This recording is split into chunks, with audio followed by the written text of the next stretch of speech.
හරි එතකොට අද මේ වීඩියෝ එකෙන් කතා කරන්නේ cost of financial capital එහෙම නැත්නම් cost of capital ගැන. එතකොට අපි බැලුවොත් මොකද මේ cost of capital කියන්නේ කියලා. The cost of capital in a privately held business is the minimum rate of return that the venture need to generate to attract investors and lenders. ඒ කියන්නේ investors ලව ඒ කියන්නේ venture එකක් ඒ කියන්නේ startup එකක් investors ලව lenders ලව attract කරගන්න generate කරන්න ඕනේ minimum rate of return එක. Minimum rate of return එක තමයි අපි cost of capital කියලා කියන්නේ private business එක, privately held business එක. It shows the expected compensation for risk. ඒ කියන්නේ මෙතන මේ cost of capital එකෙන් අපිට පෙන්වන්නේ දැන් අපි දන්නවනේ ඉන්වෙස්ටර්ස්ලා වෙන්චර් එකක ඉන්වෙස්ට් කරනවා කියලා කියන්නේ ඒගොල්ලෝ රිස්ක් එකක් තමයි ගන්නෙ. මෙන්න මේ ගන්න රිස්ක් එකට දෙන රිවෝඩ් එක තමයි අපි මේ cost of capital වලින් පෙන්වන්නේ. Ventures are often riskier compared to established companies. අපි දන්නවා established companies වලට සාපේක්ෂව ventures නැත්නම් startup ගොඩක් riskier and the cost of capital tend to be higher. එතකොට අර established companies වලට වඩා ventures වල risk එක වැඩි. risk එක වැඩි හින්දා cost of capital එකත් established companies වල cost of capital එකට වඩා ventures වල cost of capital එකත් වැඩි.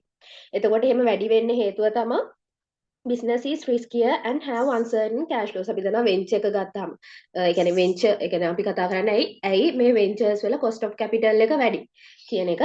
එතකොට ගත්තාම ventures ගත්තාම ඒව ගොඩක් riskier. ඒ වගේම ඒකට තියෙන uncertain cash flow එකක්. ඊට පස්සේ limited access to capital market. ඒ කියන්නේ අපි දන්නවා දැන් venture එකක් කියලා කියන්නේ privately held organisation එකක්. ඒගොල්ලෝ shares issue කරලා නැහැ. එතකොට අර capital market එකට access වෙන්න යාලට බෑ. access වලට limit තියෙනවා. එතකොට සරලව ගත්තොත් එහෙම ඔන්න ඔය වගේ හේතු හින්දා තමයි established company එකක cost of capital එකට සාපේක්ෂව venture එකක cost of capital එක වැඩි වෙන්නේ. ඊළඟට ගත්තොත් COC is not a fixed number and can vary based on the investor's risk appetite, the startup industry, competitive landscape, management team and growth prospectus. එතකොට මෙන්න මේ හේතු හින්දා අර venture එකකින් venture එකට cost of capital එක වෙනස් වෙනවා. එතකොට හේතු තමයි investors ලගේ risk appetite එක. එතකොට සමහර investors ලා ඉන්න ඒගොල්ලෝ risk taking වෙන්න පුළුවන්. සමහර කට්ටිය ඉන්න ඒගොල්ලෝ risk averse වෙන්න පුළුවන්. ඊට පස්සේ startup එකේ industry එක. ඊට පස්සේ competitive landscape එක. ඒ කියන්නේ අදාළ ඉන්ඩස්ට්‍රි එක කොච්චර කම්පිටිටිව්ද කියන එක. ඊට පස්සේ මැනේජ්මන්ට් ටීම් එකේ ස්කිල් එක. ඊට පස්සේ growth prospectus. මෙන්න මේ වගේ හේතු හින්දා අර COC එක වෙන්චර් එකෙන් වෙන්චර් එකට වෙනස් වෙනවා. ඊට පස්සේ කියනවා entrepreneurs seeking funding for their early stage venture should be prepared to demonstrate a compelling business case and potential for substantial returns to attract investors despite the higher cost of capital associated with such ventures. ඒ කියන්නේ අපි දන්නවා early stage ventures ගත්තාම COC ඒ කියන්නේ cost of capital එක සාමාන්‍යයෙන් ගොඩක් වැඩි usually high because investors face more uncertainty එක වැඩි හින්දා ඒ කියන්නේ early stage වල uncertainty එක වැඩි හින්දා මෙන්න මේ cost of capital එක ගොඩක් වැඩි ඒක අපි දන්නවා එතකොට මෙහෙම අවස්ථාවකදී අර ෆන්ඩින් ඇට්‍රැක්ට් කරගන්න ඒ කියන්නේ අනිකුත් පිටේ ඉන්න ඉන්වෙස්ටර්ස්ලා ඇට්‍රැක්ට් කරගන්න ඕන නම් entrepreneursලා අර හොඳ business ඒ කියන්නේ අර බිස්නස් ප්ලෑන් එකක් හොඳ බිස්නස් ප්ලෑන් එකක් නැත්නම් හොඳ බිස්නස් කේස් එකක් එයාලට ප්‍රසන්ට් කරන්න ඕනේ. ඒ කියන්නේ පිටින් ඉන්න ඉන්වෙස්ටර්ස්ලා ඇට්‍රැක්ට් කරගන්න නම් එයා තමන්ට හොඳ බිස්නස් ප්ලෑන් එකක් තියෙනවා. නැත්නම් හොඳ බිස්නස් කේස් එකක් තියෙනවා කියන එක පෙන්වන්න ඕනේ. එතකොට එතනදී හොඳ ක්ලියර් බිස්නස් මොඩල් එකක් තියෙන්න ඕනේ. ඒ වගේම හොඳ ස්ට්‍රෝං මාකට් පොටෙන්ෂල් එකක් තියෙනවා කියලා පෙන්වන්න ඕනේ. ඒ වගේම අනාගතයේදී මොනවාද හයි රිටර්න් එකක් ගන්න possibility එකක් තියෙනවා කියලා පෙන්වන්න ඕනේ. To attract funding, entrepreneurs must present a convincing business case that showing a clear business model and strong market potential and also possibility of high return in future. මෙහෙම පිටින් ඉන්වෙස්ටර්ස් ලව ඇට්‍රැක්ට් කරගන්න ඕන නම් හොඳ බිස්නස් ප්ලෑන් එකක් තමයි හොඳ business එකක් තියෙනවා කියලා පෙන්වන්න පුළුවන් වෙන්න ඕන entrepreneurs ලාට. හරි ඊළඟට COC of an early stage venture. එතකොට ඔයාලට මෙතන මේ රූපේ බැලුවොත් පේනවා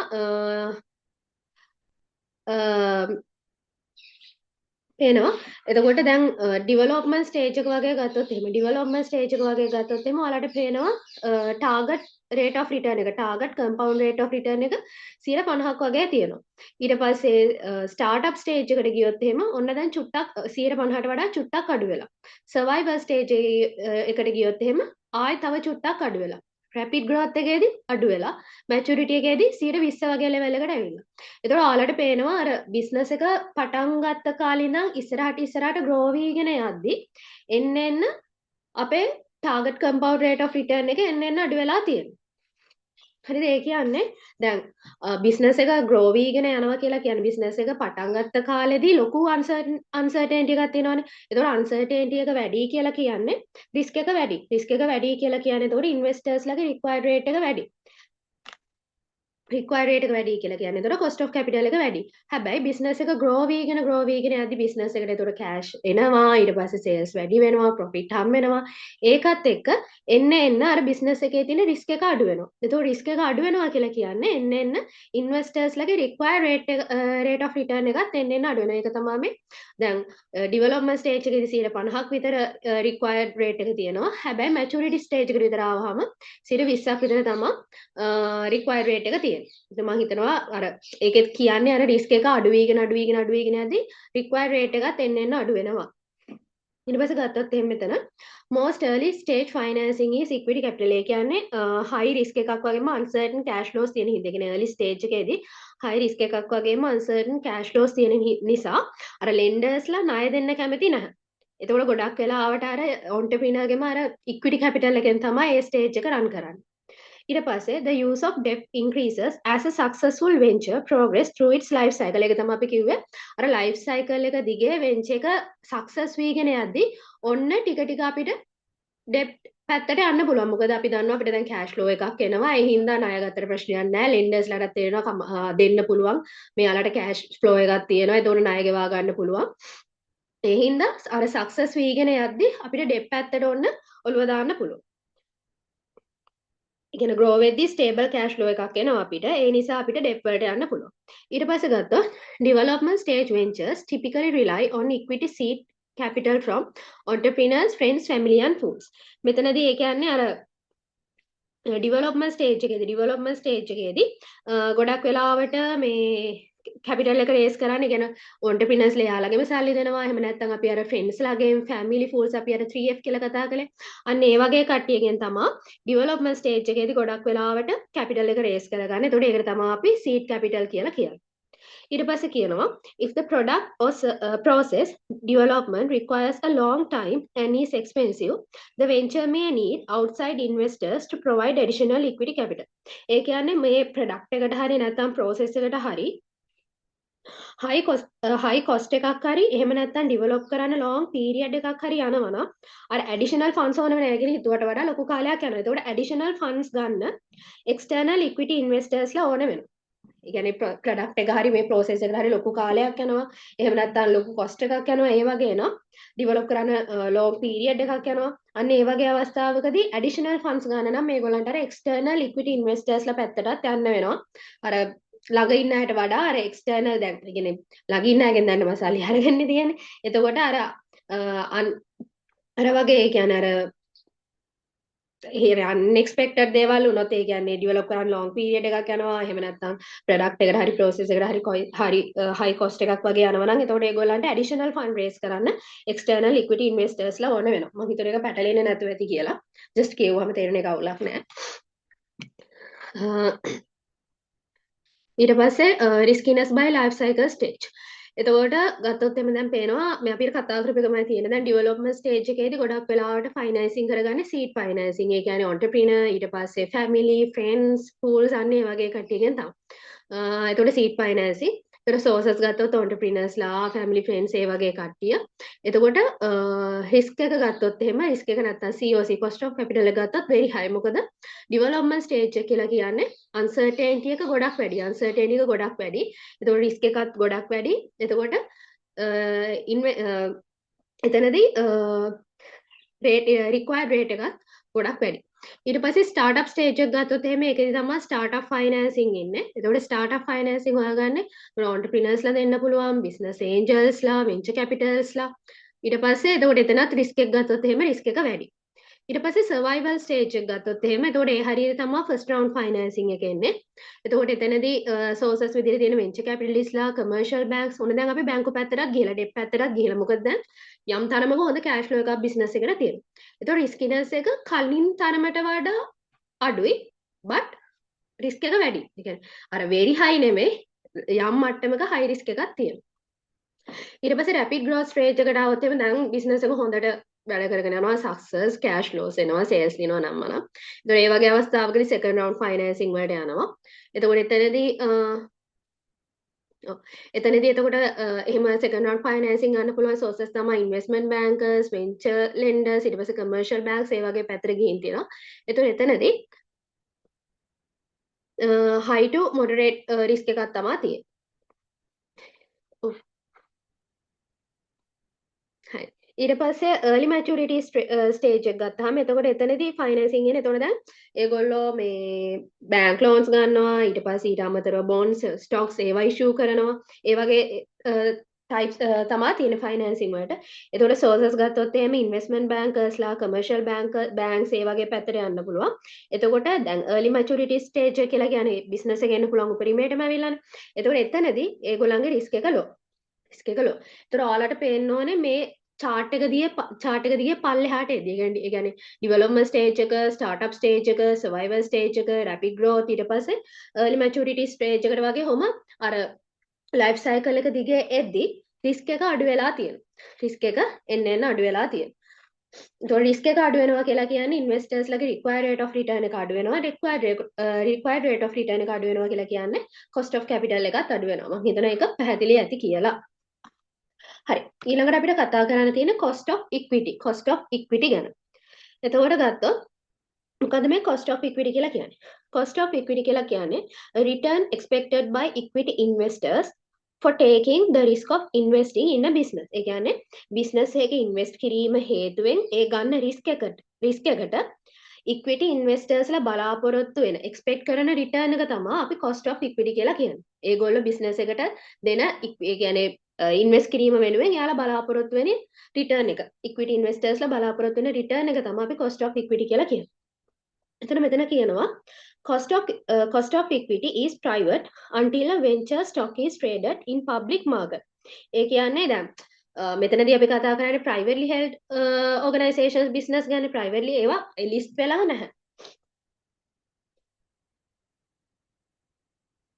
ඒ හින්දා අර listed නැති හින්දා මේගොල්ලෝ listed නැති හින්දා cost of equity එක publicly observe කරන්න බෑ.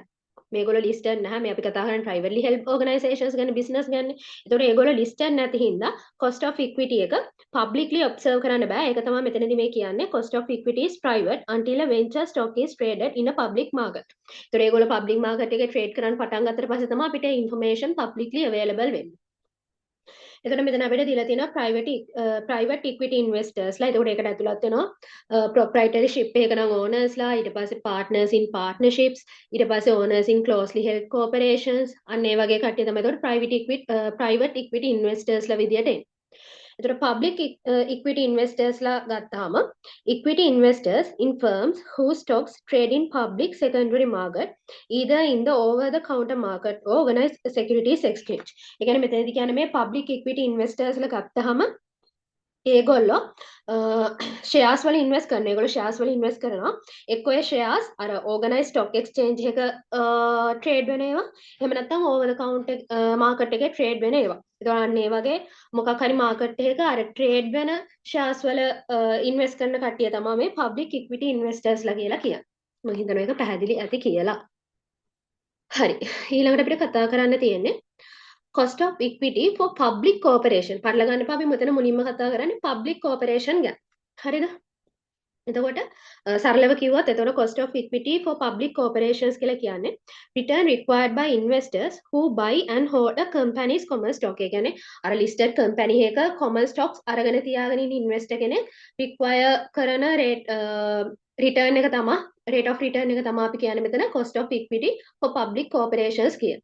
එතකොට cost of equity has the following component. එතකොට මෙන්න මේ cost of equity එක හැදලා තියෙන මෙන්න මේ components වලින්. එතකොට ගත්තොත් cost of equity equal risk free rate plus IRP. risk free rate plus IRP. එතකොට මේක මේ ෆෝමියුලා එකම ආයි පොඩක් එක්ස්ටෙන්ඩ් කරලා දීලා තියෙනවා අපිට. එතකොට මෙතන මේ RF risk free rate එක කොටස් දෙකකට කඩලා තියෙනවා. මොකද risk free rate එක හැදිලා තියෙන්නේ real rate of interest එක. real rate of interest එකට inflation premium එක එකතු වෙලා.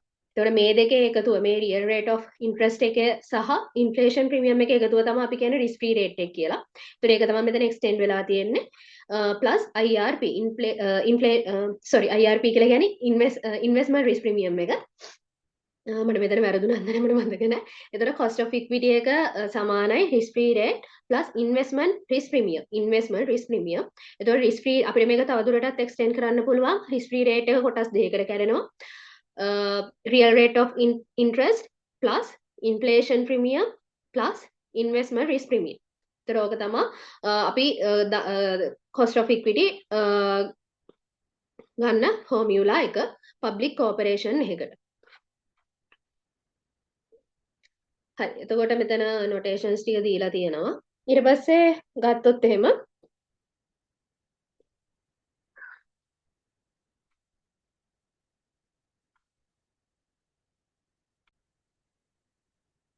එතකොට මේ risk free rate එක ගත්තොත් risk free rate එකෙන් cover වෙනවා මේ time value of money කියන එක. time value of money. ඒ කියන්නේ risk free rate එක කියලා කියන්නේ අපි time value of money වලට දෙන premium එක. time value of money වලට දෙන premium එක තමයි අපි මේ risk free rate කියලා කියන්නේ.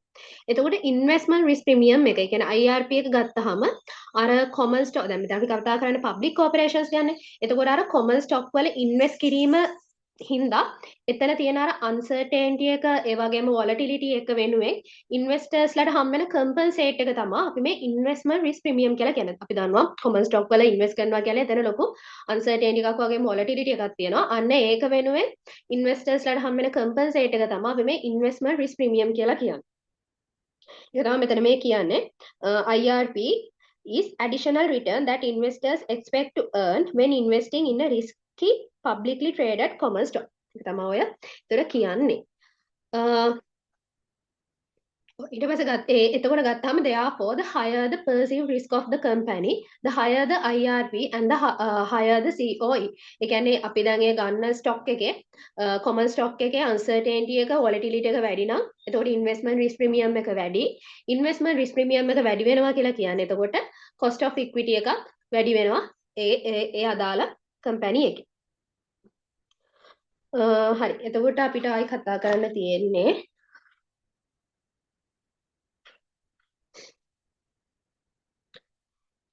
හරි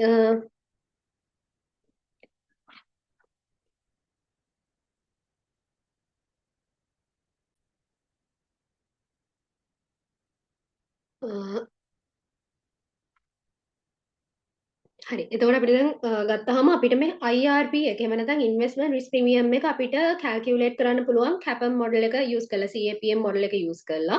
එතකොට ගත්තොත් මෙතන දීලා තියෙනවා using the security market line. එතකොට දැන් අපි මේ CAPM එක method එක use කරලා IRP එක ගන්න තමයි යන්නේ. එතකොට අපි දන්නවා මේ තියෙන්නේ CAPM එකේ formula එක cost of equity සමානයි risk free rate plus ඊට පස්සේ market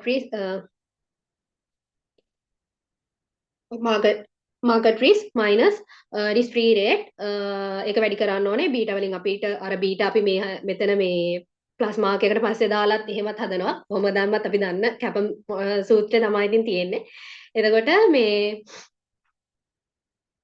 ඒකම අපිට ආයි ලියන්න පුළුවන් එතකොට cost of equity සමානයි risk free rate plus MRP into beta.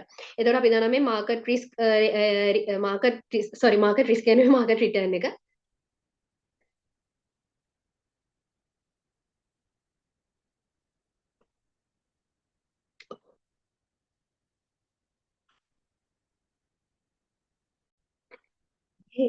Sorry කොච්චර දන්න උනත් මට CAPM එක වැල්ලුණා. මෙතන මේ මාකට් රිස්ක් එක නෙමෙයි, මෙතන මාකට් රිටර්න් එක තියෙන්නේ. මාකට් රිටර්න් එක. එතකොට cost of equity සමානයි risk free rate plus market return minus risk free rate into beta. එතකොට ඒක තමයි CAPM ෆෝමියුලා එක. එහෙම නැත්නම් අපිට ඒක ලියන්න පුළුවන් cost of equity සමානයි risk free rate plus අපි දන්නවා market return එක සහ risk free rate එක අතර වෙනසට අපි කියනවා market risk premium කියලා. market risk premium into beta. එතකොට අපි අර කලින් ෆෝමියුලා එකේ කතා කළේ මෙතන තියෙන එතකොට risk free rate plus IRP. එතකොට අපිට IRP එක ගන්න පුළුවන් මෙන්න මේ MRP into beta. MRP into beta කියන එකෙන් අපිට ගන්න පුළුවන් IRP එක. මම හිතනවා පැහැදිලි ඇති කියලා. එතකොට මෙතන දීලා තියෙනවා RF equal to risk free interest rate RM ඒ කියන්නේ expected annual rate of return on the stock market. ඒ කියන්නේ stock market එකේ expected annual rate of return එක RM. sorry මට අතන චුට්ටක් වැටුණා. මේ එතකොට expected annual rate of return එක තමයි අතන තියෙන්නේ. ඊට පස්සේ beta අපිට අපි දන්නවා beta කියලා කියන්නේ systematic risk of the firm to overall stock market. systematic risk එකේ measure එක තමයි beta කියලා කියන්නේ. එතකොට MRP එකේ කියන්නේ market return එකයි risk free rate එක අතර වෙනස. තමයි අපි මේ MRP නැත්නම් market risk premium කියලා කියන්නේ. එතකොට එකෙන් කියන්නේ excess average annual return of common stock over long term government bond. මම හිතනවා ඒක පැහැදිලි ඇති කියලා. ඊට පස්සේ මෙතන කියනවා the product of the market risk premium and the individual securities beta is the IRP. අර අපි මෙතන කිව්ව විදිහටම IRP ගන්න පුළුවන්. මෙන්න මේ individual security එකේ beta. ඒ කියන්නේ මේ beta value එක MRP එකෙන් වැඩි කරාම අපිට එන්නේ investment risk premium එක. එතකොට ඒක risk free rate එකට එකතු කරාම අපිට cost of equity එක ගන්න පුළුවන්. මම හිතනවා එතකොට ඒක පැහැදිලි ඇති කියලා. හරි ඊළඟට අපිට කතා කරන්න තියෙන්නේ cost of equity හොයන්න පුළුවන් තව ක්‍රමයක් ගැන. එතකොට අපිට dividends පැත්තෙන් දීලා තියෙනවා නම් dividend එක හරි මොකක් හරි data එකක් අපිට දීලා තියෙනවා නම් එතකොට අපිට dividend growth model එක ගන්න පුළුවන්. හැබැයි අපිට dividend growth model එක ගනිද්දී අපි දන්නවා අපි dividend growth model එක use කරන්නේ අපේ dividend constant rate එකකින් grow වෙනවා නම්. අපි dividend growth model එක use කරන්නේ when a dividend are growing at a constant rate. dividend constant rate එකකින් grow වෙනවා නම් තමයි අපි dividend growth model එක use කරන්නේ.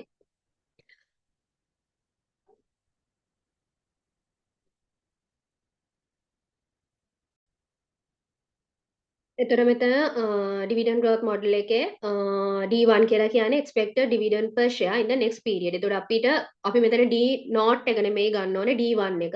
එතකොට අපි දැන් මෙතන මේ කාල පරිච්ඡේදයේ dividend එක දීලා තිබ්බොත් එහෙම අපි growth rate එක ගලපලා අර next period එකේ dividend එක තමයි ගන්න ඕනේ. මේවා අපි දන්න දේවල් මම හිතනවා මතක ඇති කියලා. ඊට පස්සේ P not කියලා කියන්නේ current market price per share. ඊට පස්සේ plus G කියලා කියන්නේ එතකොට constant growth rate of dividends වල තියෙන constant growth rate එක. හරි. එතකොට මෙතන මතක තියාගන්න ඕනේ වැදගත්ම දේ තමයි අර dividends constant growth rate එකකින් grow වෙනවා නම් තමයි අපිට dividend growth model එක use කරන්න පුළුවන් වෙන්නේ.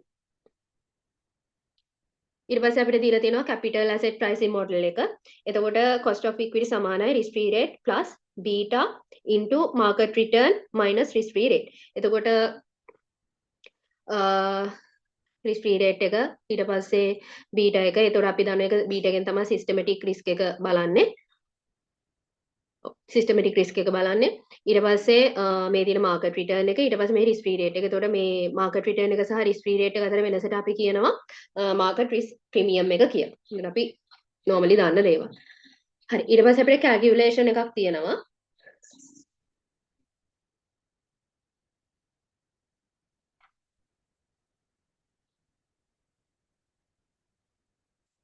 මම හිතනවා Excel එක පේනවා ඇති කියලා ඉන්න බලමු. හරි. එතකොට මෙතන කියනවා මේ slide number 11 over the period from 2011 to 2024 average annual rates of return on the market as measured by SP were 36% per annum compared to an average annual return of 15% per annum on long-term government bonds. The current risk-free interest rate on long-term government bond is 12%. If the equity beta of LADA PLC is 0.85, what is the required rate of return on LADA PLC? So අපිට මෙතන extra detail එකක් දීලා තියෙනවා. Assume that the historical spread between large companies and long-term government bond is a good estimate for what will happen in the future. ඒ කියන්නේ මෙන්න මේ extra detail එකෙන් අපිට දෙන එක චුට්ටක් බැලුවොත් එහෙම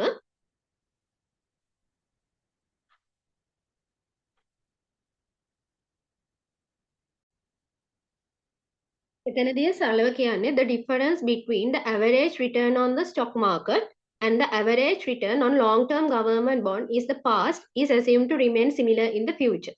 In other words, we are assuming that the market risk premium, the extra return investors expect for taking stock market risk will stay about the same as it was historically. මේක ඇත්තටම මේ කියන්නේ මේ ලොකුවට මතක තියාගන්න ඕන දෙයක් නෙමෙයි මේ ගාන මෙතන කියලා තියෙන හින්දා. ඒක අර ඒ වාක්‍ය වැදගත් වෙන්නේ. එතකොට මෙතනදී ඒ කියන්නේ අර ඒගොල්ලෝ මාකට් රිස්ක් ප්‍රීමියම් එක මෙතනදී අපි ගන්න ඕනේ එතකොට ඇවරේජ් ස්ටොක් මාකට් රිටර්න් එක සහ මෙතන අපිට දීලා තියෙනවානේ average annual return of 15% per annum on long term government bonds කියලා. අන්න ඒ දෙක තමයි අපි අර MRP එක market risk premium එක calculate කරද්දි ගන්න ඕනේ. මොකද ඒගොල්ලෝ කියනවා ඒගොල්ලෝ past එකේදී assume කරපු අන්නේ spread එක average return on the stock market minus long term government average return on long term government bonds අන්නේ spread එක future එකටත් හොඳ estimate එකක් කියලා කියනවා future එකේදීත් ඒ විදිහටම තියෙයි කියලා assume කරනවා සහ ඒක හොඳ මේ estimate එකක් කියලා තමයි කියන්නේ. එතකොට එතනදී අපිට ඉංගියක් දෙනවා market risk premium එක calculate කරද්දී අර stock market එකේ average return එක සහ long term government bonds වල average return එක ගන්න කියලා. ඒක ගන්න කියන්න තමයි අපිට comment එක එතන දීලා තියෙන්නේ. හරි. ඊට පස්සේ අපි ගාන පැත්තට ගියොත් එහෙම එතකොට අපි දන්නවා පොඩකින්. හරි. එතකොට අපිට current risk free rate එක දීලා තියෙනවා. current risk free rate එක දීලා තියෙනවා 12යි. ඊට පස්සේ බීටා දීලා තියෙනවා 0.85යි. එතකොට අපිට MRP එක ගන්න කියලා තියෙනවා. මේක ගන්න කියලා තියෙන්නේ අපි දන්නවා එතකොට average annual rate of return on the market as measured by ASP worth 36% per annum. 36% වලින් අපිට අඩු කරන්න වෙන්නේ එතකොට මේගොල්ලෝ කියලා තියෙනවානේ අර මේ අර spread එක හොඳා කියලා good estimate එකක් කියලා. එතකොට long term governments bond වල average rate එක 15%යි. ඔය spread එක තමයි අපිට ගන්න වෙන්නේ MRP විදිහට. එතකොට අපි මෙතනදී KE cost of equity එක ගත්තොත් cost of equity ගත්තොත් එහෙම එතකොට අපි දන්නවා සමානයි current risk free rate එකට එකතු කරනවා beta into market risk premium. Sorry. Again.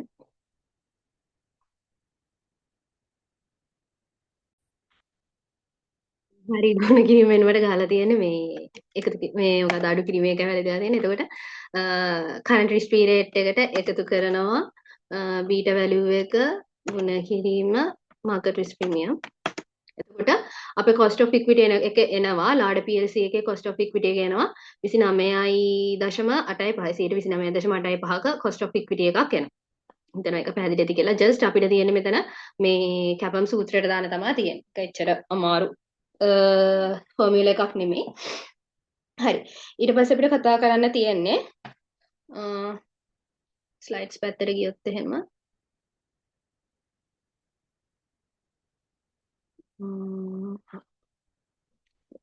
බලමු ස්ලයිඩ් ටික පේනවද කියලා.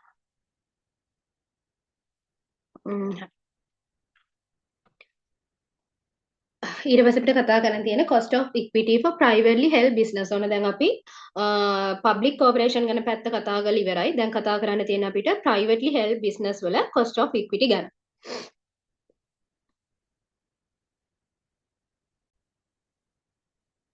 එතකොට එතනදී කියනවා estimating cost of equity for privately held businesses is challenging. එතකොට මේ public corporations වගේ නෙමෙයි privately held businesses වල මේ cost of equity එක calculate කරන එක estimate කරන එක challenge කියලා කියනවා. පළවෙනි හේතුව තමයි no ready market for the share. කියන්නේ මෙතන ගත්තාම කියන්නේ ඒ කියන්නේ මේ shares වලට. මොකද මේක privately owned business එකක්. privately held business එකක්. එතකොට shares අර list කරලා නැහැ. මේක list කරලා නැහැ private මේ business එකක්. ඒ හින්දා අර shares වලට active market එකක් නැහැ. There is no active market for shares, meaning the true market value and expected return are hard to determine. එතකොට මේක දැන් මේ business එක privately held business එකක්. ඒගොල්ලෝ කොහෙවත් list වෙලා නැහැ. list වෙලා නැහැ කියන්නේ ඒගොල්ලන්ට active market එකක් නැහැ. ඒක තමයි කියන්නේ no ready market for the share. shares වලට active market එකක්, ready market එකක් නැහැ. ඒතකොට ඇත්තටම අපිට අර market value එක ඊට පස්සේ expected return එක වගේ දේවල් determine කරන්න අමාරුයි. ඒක හේතුව. ඊට පස්සේ pay little or no dividends. ඒ කියන්නේ මේ ෆර්ම්ස් ගත්තාම එක්කෝ ඒගොල්ලෝ ඩිවිඩන්ඩ් ගෙවන්නේ නැහැ. එහෙම නැත්නම් ගෙවුවොත් ගෙවන්නේ හරිම චූටි amount එකක්. පොඩි amount එකක් තමයි ගෙවන්නේ. එතකොට ඒ වගේ අවස්ථාවකදී අර ඩිවිඩන්ඩ් growth model එකට දාලා මේ cost of equity එක හොයන්න ඇත්තටම අමාරු වෙන්න පුළුවන්. making models එතකොට ගත්තොත් pay little or no dividends, making models like dividend growth model difficult to apply. මම හිතනවා කිව්ව එක පැහැදිලි ඇති කියලා. ඒ කියන්නේ දැන් මේවා privately held businesses නේ. එතකොට ඒගොල්ලෝ එක්ක dividend එකක් දෙන්නේ නැහැ. එහෙම නැත්නම් ගෙව්වත් ගන්නේ මේ බොහොම පුංචි ගාණක්. එතකොට ඒ වගේ අවස්ථාවකදී අර dividend growth model එක වගේ models වලට දාලා cost of equity එක හොයන්න අමාරුයි. ඊට පස්සේ pay little or no dividends. ඊට පස්සේ කියනවා applying the dividend valuation model is more difficult. ඔන්න මම හිතන එක පැහැදිලිද කියලා. ඊට පස්සේ ගත්තොත් එහෙම කියනවා often have a large portion of personal wealth of the owners or entrepreneurs in the business and are not well diversified. ඒ කියන්නේ මොකද්ද? එතකොට එතනදී කියන්නේ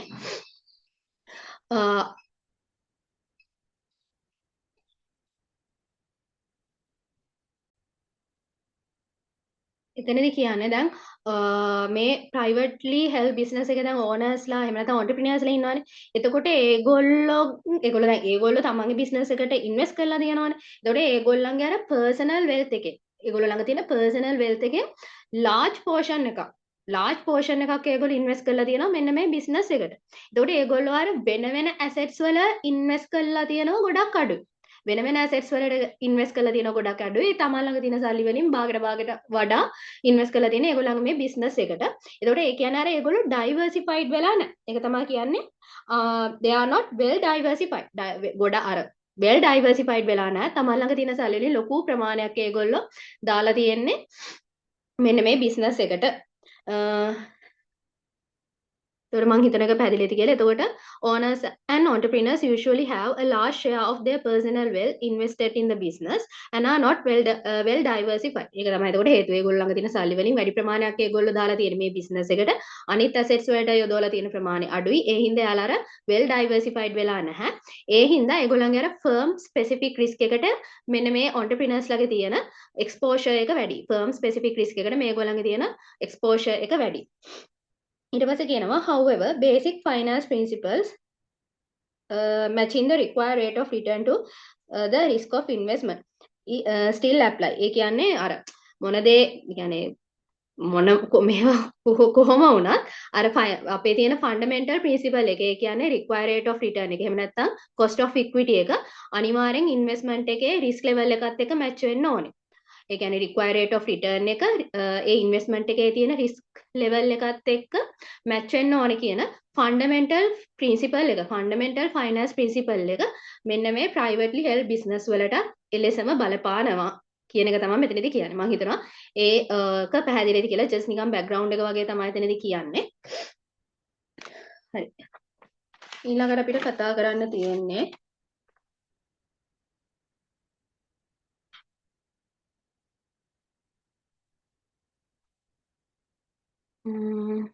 හරි. cost of equity privately held business අපි ඒක තමයි කතා කරගෙන යන්නේ. එතකොට මෙතන කියනවා there are three sources of funds. Sources of funds.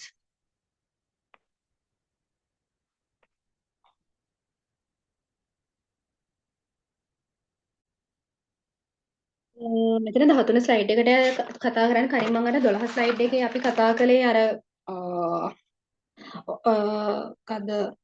entrepreneurs have a large portion of personal wealth of owners or often have a large portion of personal wealth of the owners or entrepreneurs in the business and are not well diversified. අපි ඒක කතා කරලා මම චුට්ටක් ඒක පැහැදිලි කරලා ඉන්න මට හිතෙන එක මාට පැටලිච්ච ඉඳා පොඩක් පැහැදිලුණාද කියලා. ඒක චුට්ටක් කියලා ඉන්න. හරි. එතන මෙතනදී කියන්නේ සරලව ගත්තොත් මෙතනදී කියන්නේ මෙන්න මේක. Owners and entrepreneurs usually have a large share of their personal wealth invested in the business and are not well diversified. දැන් ඕකනේ කතන්දරේ.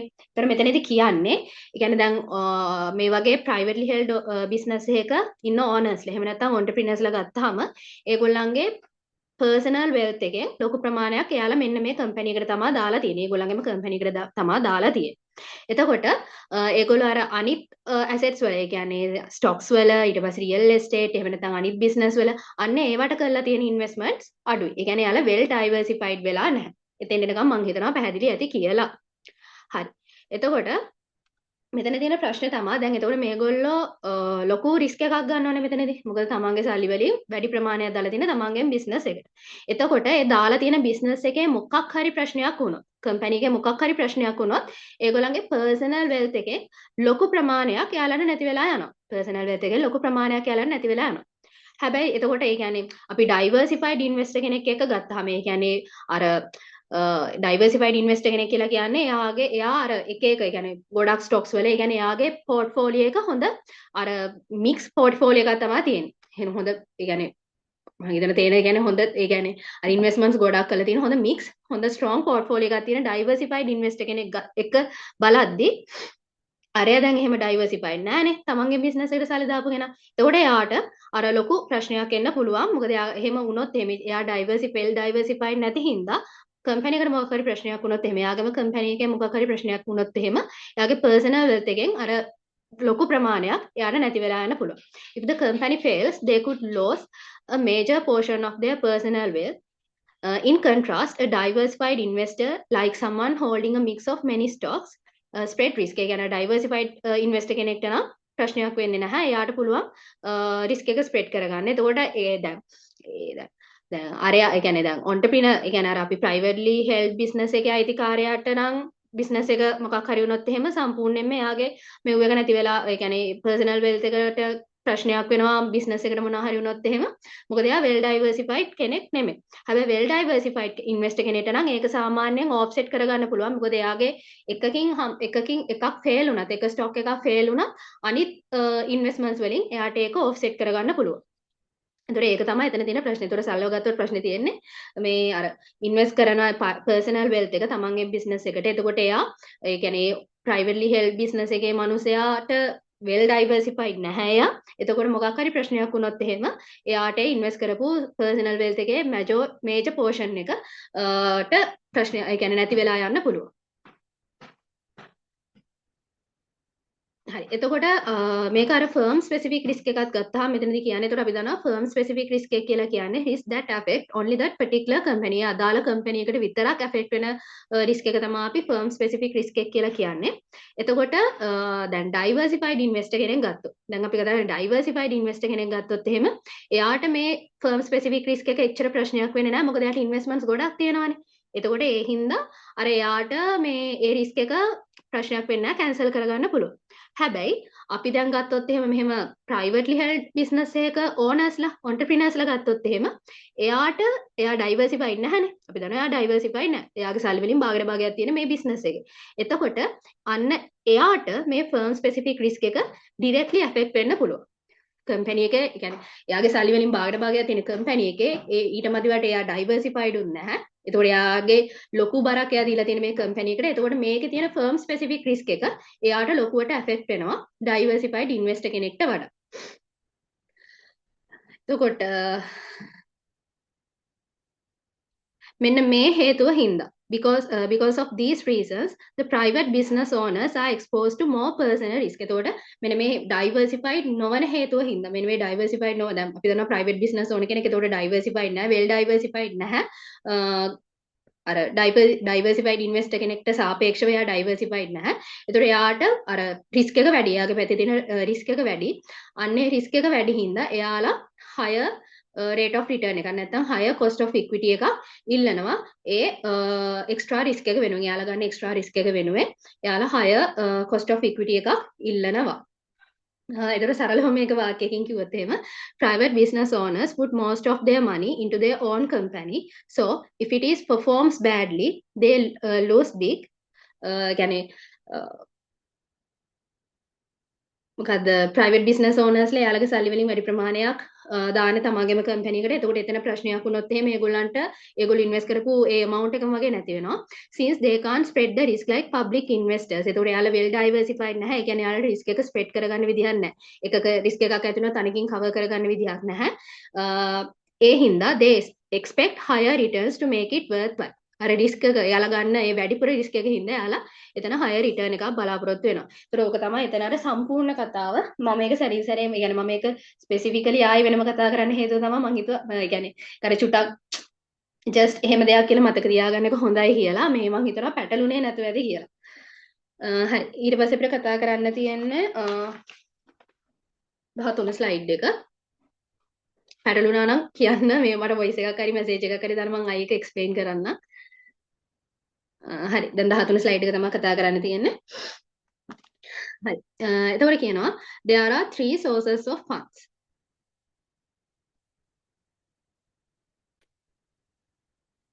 එතකොට පළවෙනි එක තියෙනවා internal cost of equity for an entrepreneur. ඒ කියන්නේ මෙතන කියන entrepreneurs on capital එක ගැන on cost of capital එක ගැන.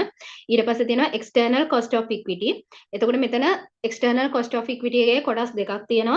equity from outside investors. ඒ කියන්නේ equity capital raised from outside investors such as angels and venture capital. ඒ කියන්නේ අර venture capitalist ලා ඊට පස්සේ angels ලා වගේ outside investors ලාගෙන් raise කරපු equity capital එක තමයි අපි කියන්නේ equity from outside investors කියලා.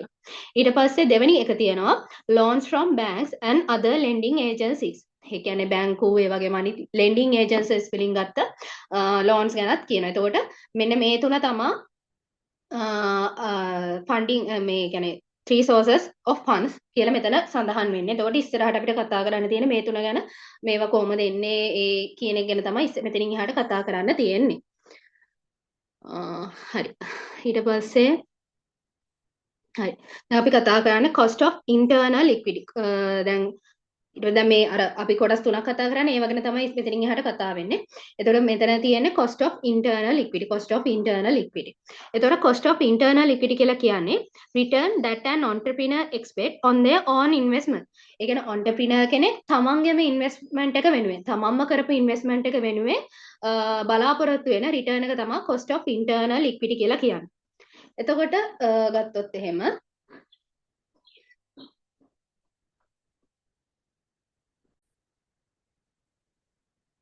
එතන මෙතන කියනවා total risk of internal equity include both business risk and financial risk. ඒ කියන්නේ අපි දන්නවා දැන් මෙතනදී දැන් මෙතන අපි කතා කරන්නේ entrepreneurs ලාగా තමන්ම යොදපු investment එක වෙනුවෙන් බලාපොරොත්තු වෙන return එකනේ. එතකොට මෙතන entrepreneurs ලාගේ funds ඇත්තටම තියෙන risk එක අපි දන්නේ normal risk එකක් තියෙනවා එතන. ඒගොල්ලන්ගේ funds වල risk එකක් තියෙනවා. එතකොට මෙතන මේ total risk එක. ඒ කියන්නේ since the entrepreneurs personal funds are at risk, the total risk of internal equity include both business risk and financial risk. එතකොට මේ total risk එකේ මේ entrepreneurs ලාගේ funds වලට අදාළ වෙන total risk එකේ තියෙනවා business risk එක සහ financial risk එක. එතකොට කියනවා business risk depend on the cyclical nature of the business. එතකොට සරලව ගත්තොත් මේ business risk එක කියලා කියන්නේ industry condition එහෙම නැත්නම් economy එක අන්න ඒ වගේ දේවල් වල changes හින්දා firm එකේ operations වලට එහෙම නැත්නම් profits fluctuate වෙද්දී ඒ තියෙන risk එක තමයි අපි business risk එක කියලා කියන්නේ. The business risk refers to risk that the firm's operations or profits will fluctuate due to changes in the economy or industry condition. Industry condition, economic changes ඒ වගේ දේවල් හින්දා අර firm එකේ operations වලට ඊට පස්සේ profit change වෙන්න තියෙන අන්නේ risk එක තමයි business risk කියලා කියන්නේ. එතන මේ business risk එක රඳා පවතින්නේ depend on how cyclical the business is. අර business එක අර business ඒ cyclical nature එක මත තමයි එතකොට මේ business risk එක depend වෙන්නේ. දැන් උදාහරණයක් ගත්තොත් එහෙම economic downturn එකකදී sales sharply අඩු වෙන්න පුළුවන්. අන්න ඒක තමයි. ඒතකොට අර cyclical nature එක මත තමයි මේ business risk එක රඳා පවතින්නේ. ඒතකොට මෙතන තියෙන වැදගත්ම කාරණේ තමයි මෙන්න මේ business risk එක entrepreneurs ලට control කරන්න බෑ. ඇත්තනේ ඒ කියන්නේ economy එකේ වෙන changes entrepreneurs ලට වෙනස් කරන්න බෑනේ. එතකොට this type of risk is not fully under the entrepreneurs control. ඒතකොට business risk එක අර entrepreneur කෙනෙක්ට control කරන්න පුළුවන් risk එකක් නෙමෙයි. හරිද? ඊට පස්සේ ගත්තොත් financial risk depend on the debt in the capital structure. එතකොට financial risk කියලා කියන්නේ අර business එකේ capital structure එකට business එකේ capital structure එකේ අර අපි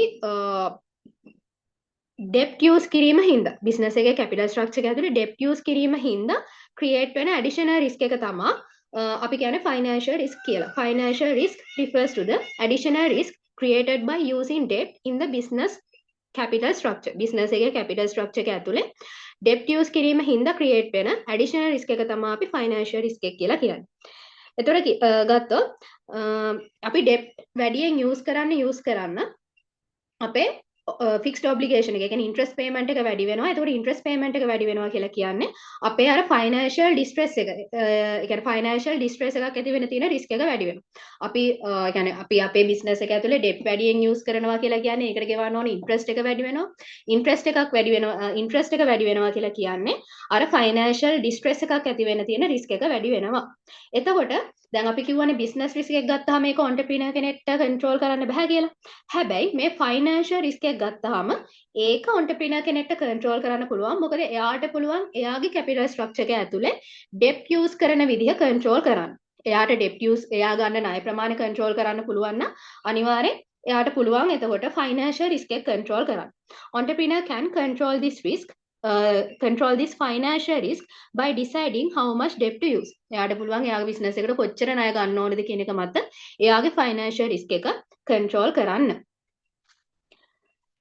හරි. ඒක තමයි කියන්නේ an entrepreneur has control over the level of financial risk but less discretion on business risk. එතකොට entrepreneur කෙනෙක්ට business risk එක control කරන්න power එකක් නැහැ. හැබැයි එයාට පුළුවන් financial risk එක control කරන්න එයා කොච්චර ණය ප්‍රමාණයක් ගන්නවාද කියන එක මත. මම හිතුවා ඒක පැහැදිලි ඇති කියලා.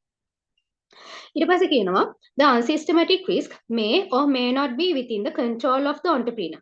They are unique to each venture and can be eliminated for outside investors through diversification. මෙතනදී මේ කියන්නේ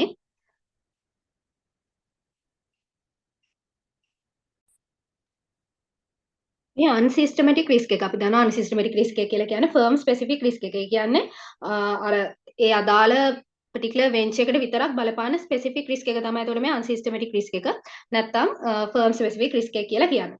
එතකොට දැන් අර අපි කියන්නේ ගත්තාම දැන් outside investor කෙනෙක් ගත්තාම අර අපි කලින් කතා අපි අර 12 වෙනි slide එකේ කියපු scene එකම තමයි මෙතනත් තියෙන්නේ.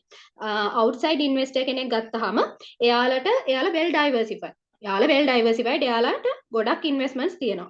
එතකොට එයාලා හැම well diversified හින්දා අර එක company එකක වෙන up and down එයාලට balance කරගන්න පුළුවන් අනිත් ඒ වගේ. එක company එකක් වෙන්න කියලා එයාලට ලොකු බලපෑමක් වෙන්නේ නැහැ. මොකද අනිත් companies වලින් එයාලට ඒක settle කරගන්න පුළුවන්. ඒ හින්දා අන්න ඒ වගේ well diversified outside investors ලා අර well diversified outside investors ලා අර unsystematic risk එකෙන් ලොකුවට affect වෙන්නේ නැහැ. හරිද? හැබැයි අපි ආවොත් එහෙම owners ලගේ පැත්තට එහෙම නැත්නම් entrepreneurs ලගේ පැත්තට ඒ කියන්නේ මේ ඒ කියන්නේ අපි මේ entrepreneurs ලගේ පැත්තට ආවොත් එහෙම එයාලගේ personal wealth එකෙන් ලොකු amount එකක් දාලා තියෙන්නේ එයාලගේ business එකට. එතකොට එතනදී යාලට මොකක් හරි ප්‍රශ්නයක් වුණොත් එහෙම ඒ කියන්නේ firm specific risk එකක් ඉඳ මොකක් හරි ප්‍රශ්නයක් වුණොත් එහෙම එයාලට හරි invest කරපු එයාලගේ amount එකම කරදරේ වැටෙනවා. ඒ කියන්නේ යාලට firm specific risk එක ලොකුවටම අදාළ වෙනවා. ඒගොල්ලෝ අර එතකොට ඒ කියන්නේ කලින් කතා කළා එතකොට entrepreneurs ලා ගත්තාම එයාලගේ සල්ලි වලින් ලොකු ප්‍රමාණයක් මේකට දාලා තිනවා කියලා කියන්නේ අනිත් ඒවට දීලා තියෙන ප්‍රමාණය අඩුයිනේ. එතකොට එයාලා well diversified වෙලා නැහැ. එතකොට මොකක් හරි ප්‍රශ්නයක් වුණොත් එහෙම company එකේ එයාලගේ personal wealth එකට ලොකු බලපෑමක් වෙනවා. ඒක තමයි මෙතන මේ කියන්නේ. එතකොට සරලව ගත්තොත් මෙන්න මේ කියන්නේ entrepreneur cannot control unsystematic risk. හරි. entrepreneurs ලට එතකොට unsystematic risk එක control කරන්න බෑ. හැබැයි external investors ලට ඒක කරන්න පුළුවන් diversification එක හරහා. එතකොට අර يعني external investors ලා well diversified සහ entrepreneurs ලා නැත්නම් owners ලා අර well diversified නොවන scene එක තමයි මෙතනදී අර කතා කරන්නේ. මම හිතන එක පැහැදිලි ඇති කියලා. අතනත් අපි කතා කළේ ඒකම තමයි. ඊට පස්සේ එතනම කියනවා entrepreneurs have a large portion of their personal wealth invested in the business and are not well diversified. ඒතකොට ඒක තමයි අපි කලිනුත් කතා කළේ. මම හිතන එක පැහැදිලි ඇති කියලා. හරි. ඊළඟට අපිට කතා කරන්න තියෙන්නේ cost of internal equity. Therefore, three factors to be considered. එතකොට මෙතන factors අපි තුනක් බලන්න ඕනේ. Systematic risk එක, systematic risk එක කියලා කියන්නේ අපි දන්නවා market related risk එක. ඊට පස්සේ unsystematic risk එක, ඒ කියන්නේ firm specific risk එක. ඊට පස්සේ financial risk එක. Financial risk එක කියලා කියන්නේ එතකොට additional risk created when a firm use debt financing. firm එක debt financing use කරනවා නම් එතන තියෙන additional risk එක තමයි අපි financial risk එක කියලා කියන්නේ. හරි ඊට පස්සේ අපිට තියෙන කොහොමද අපි දැන් මේ cost of internal equity එක calculate කරන්න යන්නේ එතනින් එහාට තියෙන calculation part එක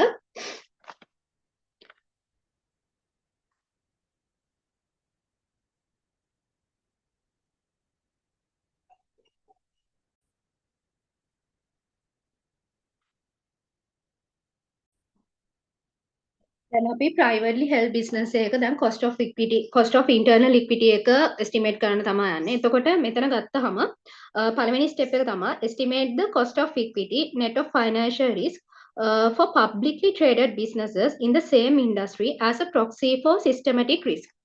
හරිද? ඒ කියන්නේ මෙතනදී කියන්නේ දැන් business එකක් privately held නම් business එකක් privately held නම් අපිට ඒකේ cost of equity එක directly observe කරන්න බෑ. cost of equity එක directly observe කරන්න බෑ. මොකද ඒක publicly traded එකක් නෙමෙයි private business එකක්. ඒතකොට අර අපිට අවශ්‍ය data available නැති වෙන්න පුළුවන්. ඒ හින්දා අපි මෙතනදී මුලින්ම කරන්නේ අපි ගන්නවා ඒ industry එකේම ඉන්න same industry එකේම public company එකක් අරගෙන අන්න ඒක use කරනවා proxy එකක් විදිහට. Therefore, we estimate the cost of equity of privately held business using information from public companies in the same industry and then make necessary adjustments for differences in risk. කියන අපිට දැන් privately held organization එකක cost of equity එක directly observe කරන්න බෑ. අපි ඒක ගන්න නම් අපි දැන් මොකක් හරි දැන් ක්‍රමවේදයක් තියෙන්න බෑ. අපි ඒකට මුලින්ම කරන්නේ එකම ඉන්ඩස්ට්‍රි එකේ ඉන්න පබ්ලික් කම්පැනි එකක් අරගෙන පබ්ලික් කම්පැනිස් අරගෙන ඒකේ ඉන්ෆෝමේෂන් බේස් කරගෙන තමයි එක එක ඇඩ්ජස්ට්මන්ට් කරලා අපේ ප්‍රයිවට්ලි හෙල්ඩ් බිස්නස් එකේ cost of equity එක ගන්න යන්නේ. හරිද? ඒක තමයි එතකොට මේ පළවෙනි එකේ කියන්නේ. හරි. ඊට පස්සේ දෙවෙනි එක බලමු.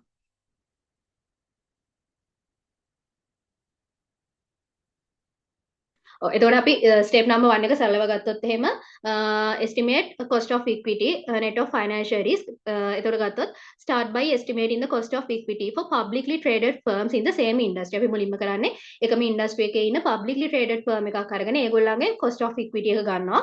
අපිට එතකොට CAPM වගේ model එකක් CAPM වගේ model එකක් use කරලා එතකොට එතන cost of equity එක ගන්න පුළුවන්. එතකොට ඒකෙන් අපිට දෙනවා systematic risk එක එහෙම නැත්නම් market risk එක ගැන proxy එකක් එතකොට අපිට ගන්න පුළුවන්.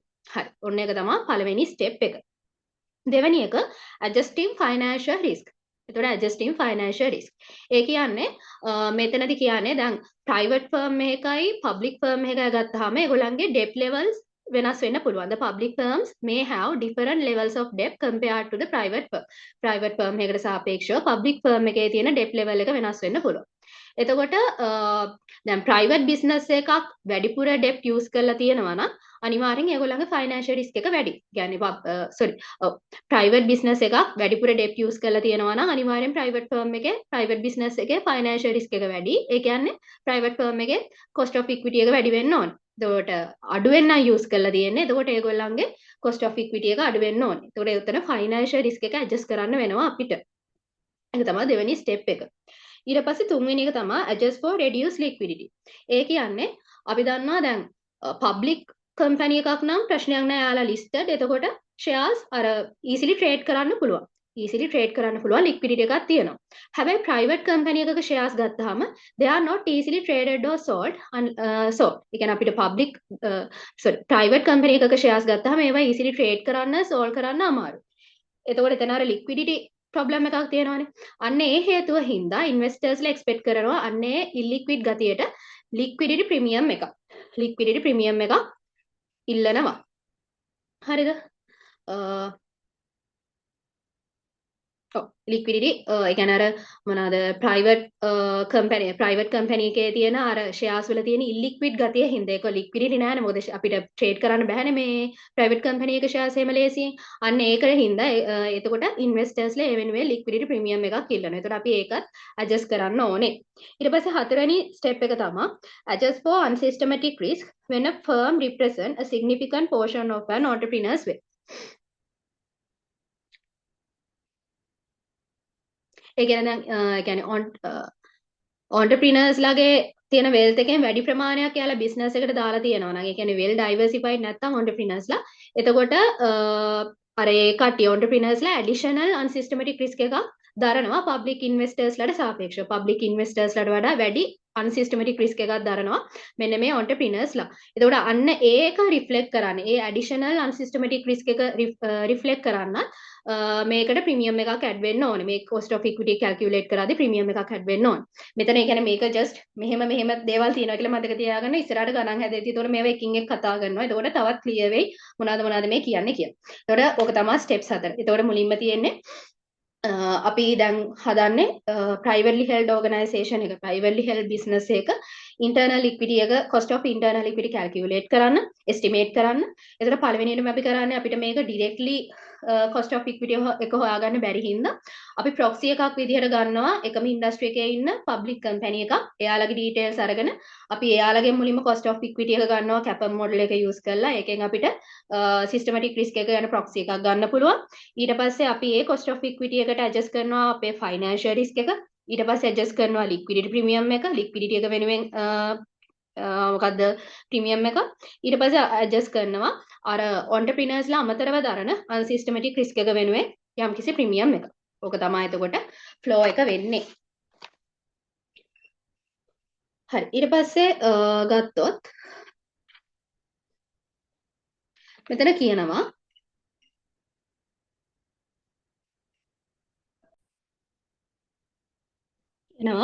privately held businesses may find it difficult to estimate their equity beta and debt to equity ratio since they may not have a public stock or much debt. එතකොට කියනවා මේ private business වලට ඒගොල්ලන්ගේ equity beta ඒ වගේම debt to equity ratio එක අර estimate කරන්න අමාරුයි කියලා. මොකද ඒගොල්ලෝ listed company එකක් නෙමෙයි ඒගොල්ලන්ට public stocks නැහැ. ඒ වගේම අර debt නැති වෙන්නත් පුළුවන් හින්දා. එතකොට කියනවා then the unlevered cost of equity of a public company is the foundation for estimating the cost of equity for a privately held firm. දැන් මේගොල්ලන්ට අවශ්‍ය කියන්නේ මේගොල්ලෝ දැන් අර මේගොල්ලන්ට අවශ්‍ය details නැහැනේ මේ private company එකට ඒ හින්දා ඒගොල්ලෝ foundation එක විදිහට ගන්නෙ public company එකක unlevered cost of equity. ඒ වචනේ වැදගත් unlevered cost of equity තමයි මේගොල්ලෝ foundation එක විදිහට ගන්නෙ. එතකොට මේ public company එකේ unlevered cost of equity එක බේස් එක විදිහට අරගෙන තමයි අපි privately held firm එක cost of equity එක calculate කරන්නේ. මේක ගණන් හදද්දි තේරෙයි මොනවද මේ කියන්නේ කියලා. just අපි එතකොට මේ ටික නිකන් idea එකක් ගමු. ඊට පස්සේ කියනවා unlevered beta is a measure of market risk for a company without the impact of debt. ඒ කියන්නේ it is also known as asset beta. එතකොට මේ unlevered beta වලටම තමයි asset beta කියලා කියන්නේ. එතකොට මේ unlevered beta එකෙන් බලන්නේ measures the firm's pure business risk. කියන්නේ ෆර්ම් එකේ තියෙන pure business risk එක. අර debt එකේ බලපෑමක් නැතුව තියෙන market risk එක තමයි මේ unlevered beta වලින් බලන්නේ. Use the unlevered beta of comparable companies in the same industry and then adjust this unlevered beta for the cost of the private firm's financial risk, reduce liquidity and unsystematic risk to entrepreneurs. ඒක කොහොමද කරන්නේ? අපි මුලින්ම හොයාගන්නවා ඒ කියන්නේ අපි ගන්නවා same industry එකේ ඉන්න කවුද same industry එකේ ඉන්න public company එක ඒ information අරගෙන අපි එතනින් industry එකේ unlevered beta එක calculate කරනවා. ඊට පස්සේ ඒ unlevered beta එක calculate කරලා එතනින් අපි එතනින් ඒක හොයාගෙන ඊට පස්සේ අපි ඒ ටික adjust කරගෙන යනවා. adjust this unlevered beta for the cost of private firms financial risk. එතකොට මේ unlevered beta එක ගත්තා ඒකට adjust කරන්න ඕනේ. ඊට පස්සේ අපි අපේ private firm එකේ financial risk එක ඊට පස්සේ liquidity එක වෙනුවෙන් ඇඩ්ජස්ට්මන්ට් කරන්න ඕනේ. ඒ වගේම ඔන්ටර්ප්‍රීනර්ස්ලා දාන අන්සිස්ටමැටික් රිස්ක් එක වෙනුවෙන් ඇඩ්ජස්ට් කරන්න ඕනේ. ජස්ට් ඒ ටික එතකොට පොඩ්ඩක් කියලා මේක ඇත්තටම ගානක් හදද්දී තේරෙනවා. හින්දා ප්‍රශ්නයක් නෑ. ඒතර මම හිතනවා මෙතන කියපු දේවල් ටික පැහැදිලි කියලා. දැන් මේ ඒ කියන්නේ මේ ගාන හදාගෙන යන්න ඕනේ ස්ටෙප්ස් ටික තමයි. ඒ කියන්නේ කොහොමද මේක එස්ටිමේට් කරන්නේ කියන එක තමයි මෙතනදී මේ කියන්නේ. හරි. ඒතර මෙතනදී මතක තියාගන්න ඕනේ දැන් මේ කියන්නේ සරලව ගත්තොත් එහෙම අපිට privately held business එකක cost of equity එක කෙලින්ම calculate කරන්න බෑ estimate කරන්න බෑ. අපි ඒකට මුලින්ම කරන්නේ ඒකම industry එකේ ඉන්න public organisation එකක් අරගෙන public company එකක් අරගෙන ඒකේ information අනුව ඒක බේස් කරගෙන තමයි අපි අපේ private firm එකට එකේ cost of equity එක calculate කරන්නේ. එතකොට අපි මෙතනදී අර industry එකේදී ගන්න ඕනේ unlevered cost of equity කියන එක. එතකොට අපිට එහා slide එකේ තියෙන එක කොහොමද calculate කරන්න කියලා.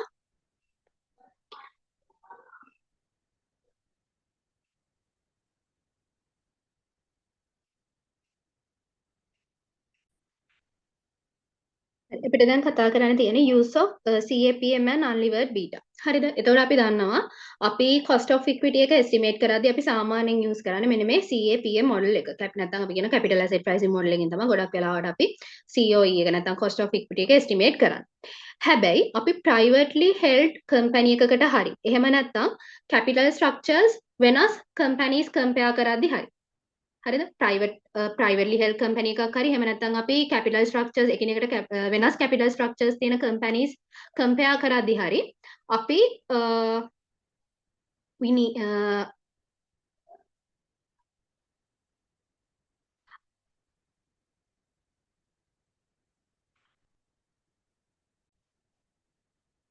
අපි මේ beta adjustment එක කරන්න ඕනේ. ඒ කියන්නේ අපි privately held organization privately held business එක හරි එහෙම නැත්නම් අපි capital structures වෙනස් business හරි compare කරද්දී අපි අනිවාර්යයෙන් මෙතන beta adjustment එකක් කරන්න ඕනේ. ඒතකොට මේ beta adjustment එකේදී තමයි මෙන්න මේ unlevered beta and levered beta කියන concepts දෙක එන්නේ. හරිද? එතකොට මෙතන අපිට formulas දෙක දීලා තියෙනවා unlevered beta සහ levered beta ගන්න. එතකොට unlevered beta අපි ගන්නේ levered beta බෙදනවා 1 plus ඊට පස්සේ brackets ඇතුලේ 1 minus tax rate into debt to equity ratio. levered beta එක හොයන්නේ unlevered beta එක වැඩි කරනවා 1 plus 1 minus tax rate into debt to equity ratio. ඒක formulas දෙක බලා ගන්න පොඩ්ඩක් අර pattern එක සහගතයි. මොකද unlevered එකේදී බෙදීමක් තියෙන්නේ levered එකේදී වැඩි කිරීමක් තියෙන්නේ. එතකොට චුට්ටක් ඒක ඔළුවේ තියාගන්න formulas දෙක. එතකොට මෙතන කියනවා levered beta is the estimated beta of a publicly traded company using historical data or database bases. එතකොට levered beta කියලා කියන්නේ අපි publicly traded company එක historical data use කරලා estimate කරපු beta එක.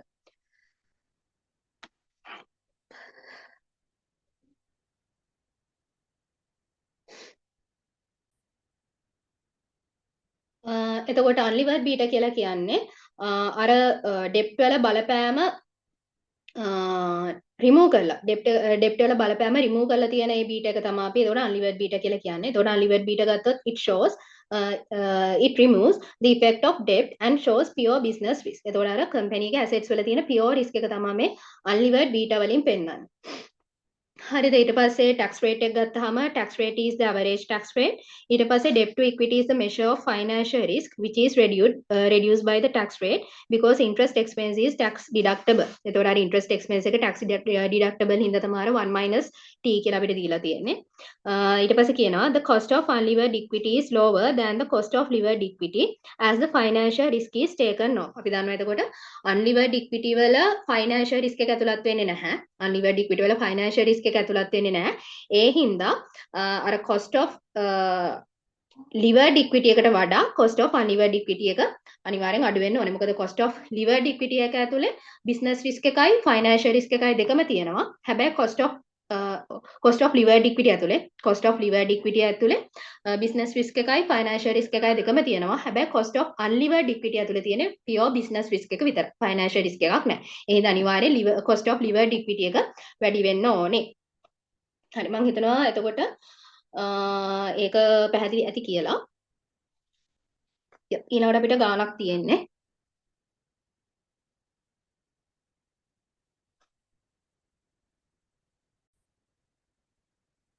හරි එතකොට අපි ගාන බැලුවොත් එහෙම අපි කියනවා eat plus an early stage venture in the food industry.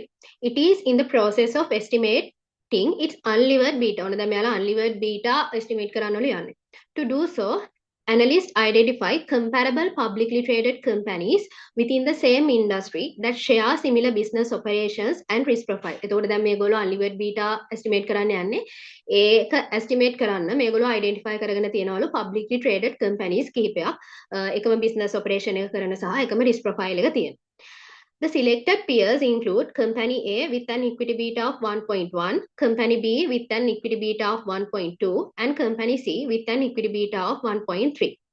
Furthermore, the industry's average capital structure indicate that that firms typically maintain a mix of 2 million in debt and 8 million in equity, with a prevailing corporate tax rate of 40%. Annual return on the market is 25% per annum, and the 1-year treasury bill yield 9% per annum. අපිට කියනවා estimate කරන්න cost of equity for the entrepreneurs of EAT plus. එතකොට දැන් අපි මෙතන unlevered beta එක calculate කරන්න යන්නේ. එතකොට අපි දන්නවා unlevered beta වල formula එක ගත්තොත්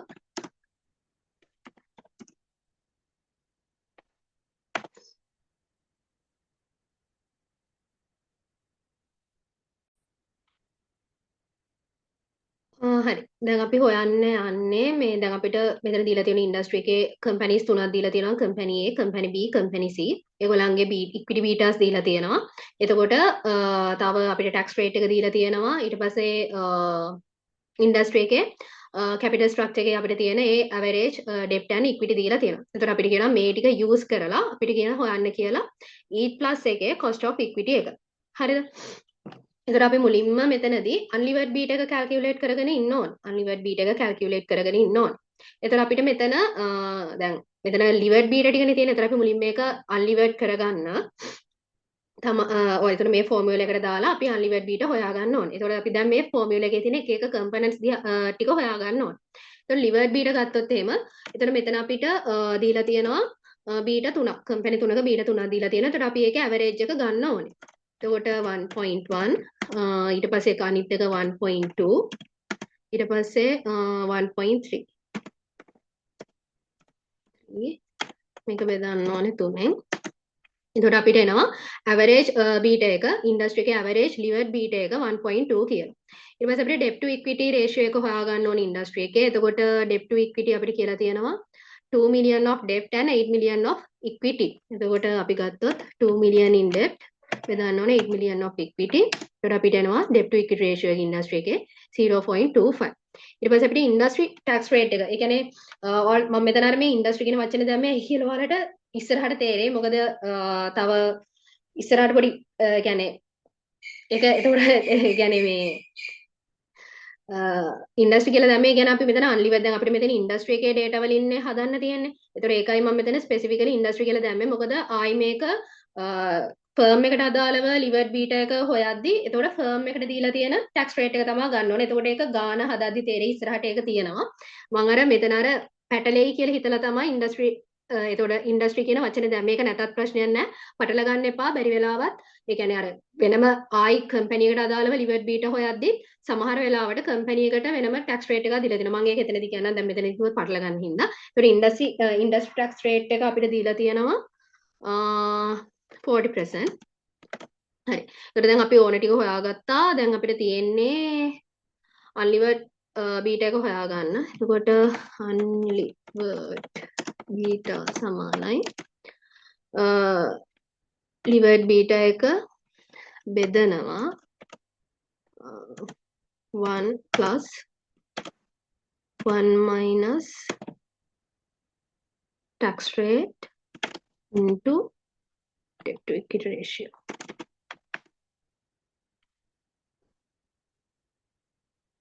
එතකොට අපිට unlevered beta එක එනවා 1.04 කියලා.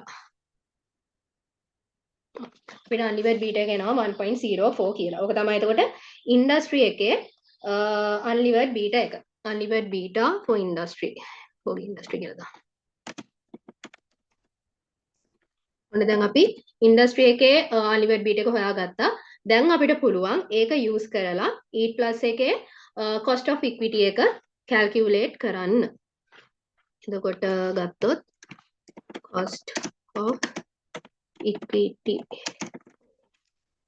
plus සමානයි. දැන් අපිට තියෙන්නේ CAPM model එකට දාලා මේ cost of equity හොයන්න සමානයි. එතකොට අපිට දීලා තියෙනවා treasury rate එක 9%යි. ඒ කියන්නේ risk free rate එක 9%යි. එකට එකතු කරන්න ඕනේ අපේ unlevered beta වැඩි කිරීම මාකට් රිටර්න් එක දීලා තියෙනවා 25යි කියලා. එකෙන් අඩු කරන්න ඕනේ 9%ක් risk free rate එක.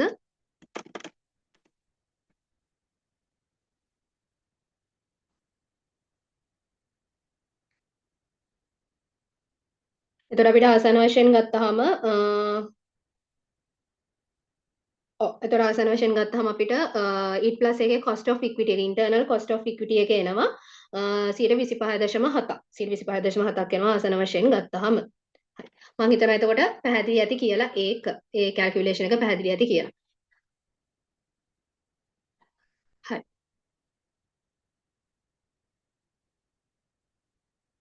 එතකොට මෙතනදී අපි කළේ අර අපේ 5 වෙනි ස්ටෙප් එක කරපු එක. අපිට දැන් ඒ කියන්නේ අපි එකම ඉන්ඩස්ට්‍රි එකේ ඉන්න පබ්ලික් කම්පැනි එකක ඉන්ෆර්මේෂන් යූස් කරලා අපි ගත්තා අන්ලිවර්ඩ් බීටා. අන්ලිවර්ඩ් බීටා කියන අපි ගත්තා අර සිස්ටමැටික් රිස්ක් එකට ප්‍රොක්සි එකක් විදිහට මෙන්න මේ අන්ලිවර්ඩ් බීටා එක අපි ගත්තා.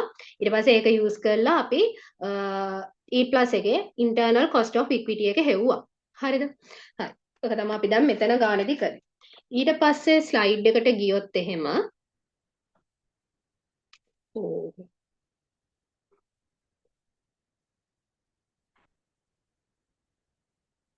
අපි ස්ලයිඩ්ස් පැත්තට ගියොත්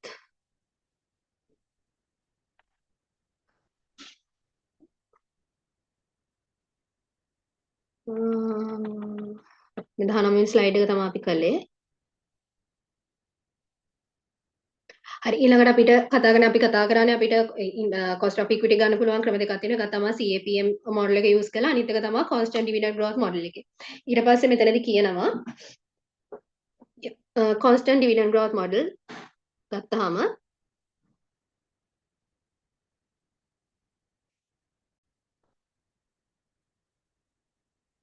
එතකොට අපි දැන් මෙතනදී අපි දන්නවා මේ private firms ගත්තාම ඒගොල්ලෝ රෙයාලි තමා ඉෂුව කරන්නේ traded debt or equity. ඒ කියන්නේ ඒගොල්ලෝ private firms වැඩිය අර equity පැත්තට එහෙම යන්නේ නැහැ. Private firms real issue traded debt or equity. We cannot directly observe this risk or return. So we must adjust for the level of financial risk. ඒ කියන්නේ සරලව ගත්තොත් එහෙම මෙතනත් කියන්නේ ඒ කියන්නේ අපි මොකද dividend growth model එකෙන් හෙව්වත් අපි financial risk එක adjust කරන්න ඕනේ. එතකොට ගත්තාම දැන් පබ්ලික් කම්පැනි එකක් ගත්තොත් එහෙම අපිට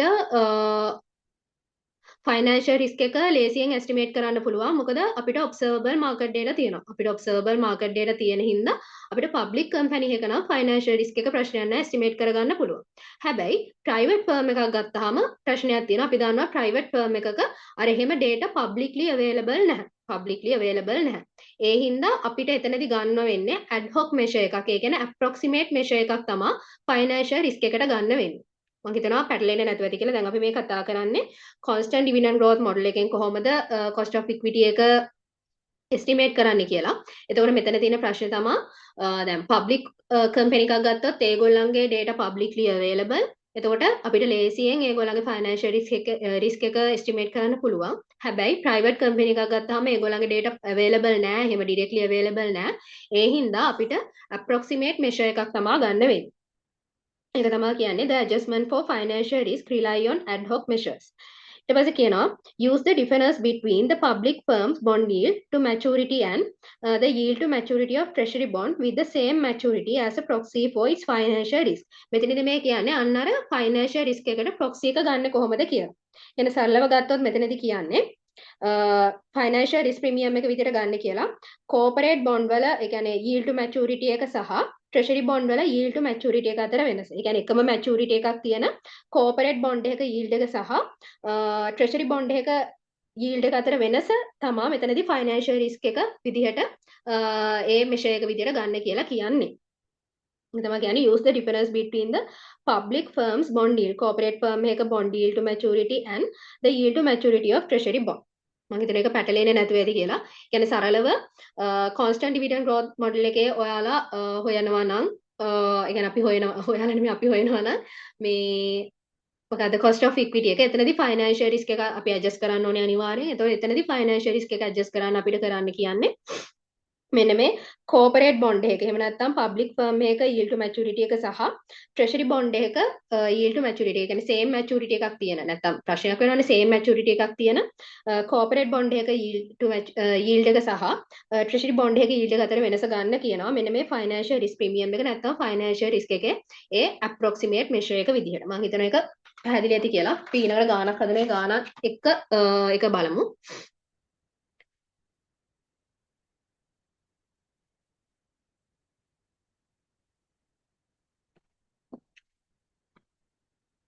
හරි.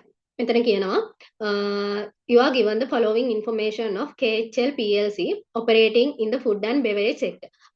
බලන්න මෙතන අපිට details දීලා තියෙන්නේ KHL PLC listed company එක data තමයි අපිට දීලා තියෙන්නේ. හරිද? ඊට පස්සේ කියනවා අපිට දීලා තියෙන අවුරුදු 8ක් විතර දීලා තියෙන ඒගොල්ලන්ගේ dividend per share දීලා තියෙනවා. ඊට පස්සේ අපිට කියනවා KHL PLC has 10-year bonds with a yield to maturity of 14% per annum and a yield on 10-year treasury bond of 9% per annum. දෙකේම maturity එක සමානයි 10 year. එතකොට corporate bond එක තියෙනවා 114ක්, treasury bond එක තියෙනවා 110ක්. The stock's closing price for the year ended 2024 is 112. එතකොට 2024 අවුරුද්දේ closing price එක අපිට දීලා තියෙනවා 112යි කියලා. අපිට කියනවා determine the cost of equity of Topfoods Private Limited. අපිට දැන් කියනවා මේ public company එකේ information use කරලා determine කරන්නලු මෙන්න මේ Topfood Private Limited එකේ cost of equity එක operated in the same industry using the constant dividend growth model. ඔන්නෝක තමයි කේස් එක. අපිට දැන් අර කලින් වගේමයි කලිනුත් අපිට දැන් ඒ කියන්නේ අපි අර CAPM එකේ හදපු E+ එකේදී අපිට public information දීලා E+ private limited එකේ COE එක තමයි calculate කරන්න දුන්නේ. එතකොට මේ dividend growth model එකේදීත් අපිට KHL PLC listed company එකේ details දීලා අපිට කියනවා private company එකේ cost of equity එක calculate කරන්න කියලා. හරි. ඒතර මුලින්ම අපි මෙතනදී හොයාගන්න ඕනේ. දැන් අපිට මෙතන dividend per share නේ දීලා තියෙන. අපි මුලින්ම දැන් මෙතන අපිට closing price එක තියෙනවා. closing price එක තියෙනවා. එතකොට අපිට last dividend එක තියෙනවා. මෙතන තියෙන last dividend එක. එතකොට last dividend එක තියෙනවා. ඒ කියන්නේ මේ තියෙන D naught එක. එතකොට අපි D1 එක හොයාගන්න ඕනේ. D1 එක හොයාගන්න නම් අපිට growth එක හොයාගන්න ඕනේ. එහෙනම් අපි මුලින්ම කරන්න ඕනේ මෙතන growth එක හොයාගන්න එක. එතකොට growth එක හොයාගනිද්දී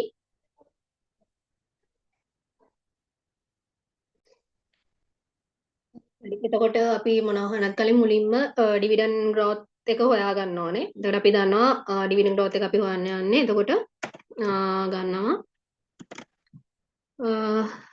2017 කියන්නේ පස්සේ අවුරුද්ද වැලියු එකෙන් අඩු කරනවා ඊට කලින් අවුරුද්දේ වැලියු එක බෙදනවා කලින් අවුරුද්දේ වැලියු එකෙන්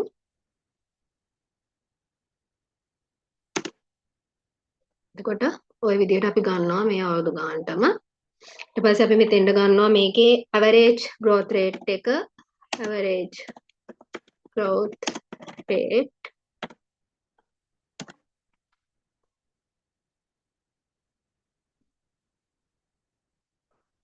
average growth rate එක ගන්නවා සමානයි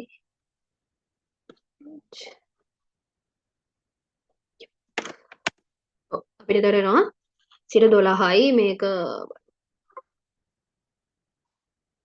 12.1ක් වගේ තමයි එතකොට එන්නේ අපිට average growth rate එක එනවා 12.1ක් වගේ. හරි. ඔන්න දැන් අපි average growth rate එක හොයාගත්තා. හරි. ඊට පස්සේ දැන් අපිට මේක dividend growth model එකට දාන නම් අපි දැන් දාන නම් අපිට ඕන වෙනවා D1 එක. D1 එක ඕන වෙනවා. ඒකට අපිට දීලා තියෙන්නේ D0 එක. එහෙනම් අපි මුලින්ම D1 හදාගෙන මොකද කරන්න ඕනේ? D0 එක වැඩි කරන්න ඕනේ 1 plus G වලින් 1 plus G වලින්. එතකොට ගත්තොත් අපිට එතකොට last year එකේ dividend එක 5යි. ඒක වැඩි කරන්න ඕනේ 1 plus growth rate එක අපේ එතකොට අපිට එනවා 5.6.6 අපි approximate කරලා ගත්තොත් එහෙම 5.6 වගේ එනවා 5.6 එනවා D1 එක මේ තියෙන D1 එක හරි D1 දන්නවා ඊට පස්සේ අපි growth rate එක දන්නවා growth G දන්නවා කීයද අපේ G එක 12.1යි හරි ඊට පස්සේ P naught එක අපිට දීලා තියෙනවා P naught එක සමානයි කීයද 112යි හරි දැන් අපිට එතකොට හොයන්න පුළුවන් dividend growth model එක දාලා KHL PLC එකේ K පටල ගන්න එපා තාම අපි මොකද මේ top foods එකට ආවේ නැහැ තාම KHL එකේ ඉන්නේ KHL එකේ cost of equity එක අපිට දැන් calculate කරන්න පුළුවන් අපි බලමු cost of equity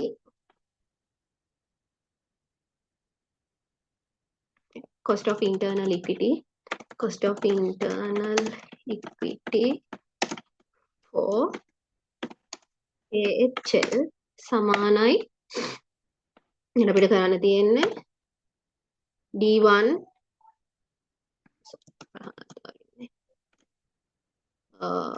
මොකද D1 එක බෙදන්න තියෙන්නේ P naught එකෙන් ඊට පස්සේ එකතු කරන්න ඕනේ growth rate එක බලමු. ඔව් හරි. අපිට එතකොට එනවා ආසන්න වශයෙන් value එක 17.13. ඔන්න අපි KHL PLC එකේ cost of internal equity නැත්නම් cost of equity එක හෙව්වා PLC KHL PLC එකේ cost of internal equity නැත්නම් cost of equity එක හෙව්වා අපි 17.13ක් ආවා. හරි. දැන් තියෙන අපිට මේක use කරලා අපේ Top Food Private Limited එකේ මොකද්ද මේ cost of equity එක හොයන්න. එතකොට දැන් මෙතන තියෙන දැන් අපි හොයාගත්තනේ මේ PLC එකේ cost of equity එක අපිට කරන්න තියෙන ඊළඟට මේකට financial risk එක අපි අර financial risk එක ගලපන්න තමයි තියෙන්නේ. financial risk එක ගලපන්න තමයි තියෙන්නේ. ඒකෙදි තමයි අපි කිව්වේ constant dividend growth model එකෙන් යනවා නම් financial risk එක ගලපන්නේ අන්න අර එකම maturity එකක් තියෙන corporate bond එකක yield එක සහ ඒක ඒ maturity එකම තියෙන government bond එකක yield එක අතර වෙනස තමයි අපි මෙතනදී financial risk එක කියලා ගලපන්නේ. ඒක තමයි දැන් කරන්න යන්නේ. එතකොට අපිට මෙතනට ගන්න පුළුවන් cost of equity for top foods PVT private limited සමානයි අපිට ගන්න තියෙන මොකද්ද මෙන්න මේ KHL එකෙන් අපි ගත්ත cost of equity එකට අපි ගලපනවා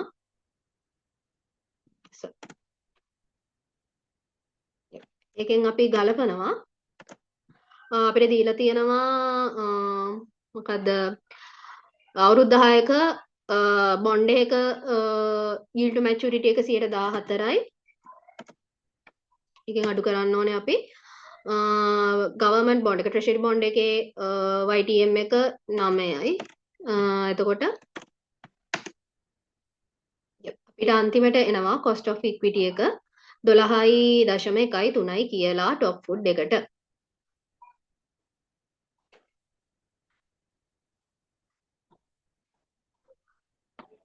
එතකොට අපි කලේ අපිට available data තියෙනවා KHL PLC එකේ ඒක use කරලා අපි KHL PLC එකට cost of equity එක calculate කරා ඊට පස්සේ cost of equity එකට අපි ගැලපුවා financial risk එක. එතකොට financial risk එක ගැලපුවේ අපි එතනදී කලේ එකම maturity එකක් තියෙන corporate bond එකක yield එක සහ එකම maturity එකක් තියෙන government bond yield එක අතර වෙනස තමයි අපි financial risk එක කියලා approximately මෙතෙන්ට ගැලපුවේ. මම හිතනවා මේ calculation එක ඔයාලට පැහැදිලි ඇති කියලා.